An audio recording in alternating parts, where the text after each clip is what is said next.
কোয়েশ্চনটা তাহলে আরেকটু আমি এক্সটেন্ড করি। ধরেন তার ওয়াইফকে কোনো কিছু একটা বললো, প্লিজ তুমি এটা করিও। সে একজন সিইও, তার ওয়াইফ বললো যে এটা আমি করব না, দেন সিইও তো এটা নিতে পারবে না। নিতে পারবেন তো না। আমরা সিও তো আমি মনে করি বেশিরভাগ সিও বাসার মধ্যে সিও হিসেবে ঢোকে। এখন ইমোশনাল ইন্টেলিজেন্স এখানে কি বলে, কিভাবে তার ওয়াইফকে হ্যান্ডেল করা উচিত, তার ওয়াইফেরও তো আন্ডারস্ট্যান্ড না, করা উচিত। ইমোশনাল ইন্টেলিজেন্স আপনাকে বলবে যে আপনাকে তখন ওই রোল চেঞ্জ করতে হবে। আপনি যখন বাসায় ঢুকছেন, আপনি বাসার মানুষ, আপনি সিও না। কিন্তু তার ওয়াইফেরও তো আন্ডারস্ট্যান্ড করা উচিত। ওয়াইফের আন্ডারস্ট্যান্ড করা উচিত। ইয়েস, ওয়াইফে তো ইমোশনাল ইন্টেলিজেন্স শিখতে হবে এই জন্য। সো হাজব্যান্ড ওয়াইফকে বলছে, ওয়াইফ হাজব্যান্ডকে বলছে, এখানে কার কাকে আন্ডারস্ট্যান্ড করা কিভাবে উচিত? আমি মনে করি husband should take the lead first. এই জন্য একটা জোক আছে কিন্তু মার্কেটে, যে সেটা হচ্ছে যে কার বউ কেমনে বকাঝকা করে।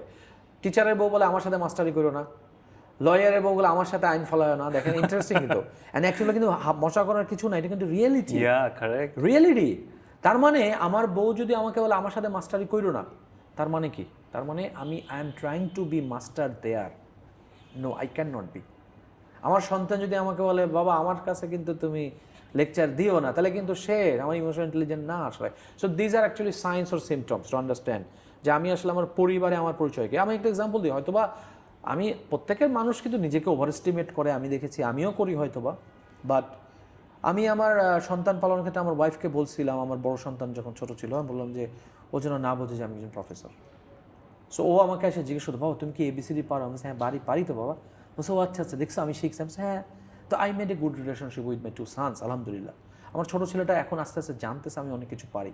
হি গট ভেরি সারপ্রাইজ যখন সে আমার ইউটিউব ভিডিও দেখে, ও বাবা তুমি এই যে কথা বলতেছো।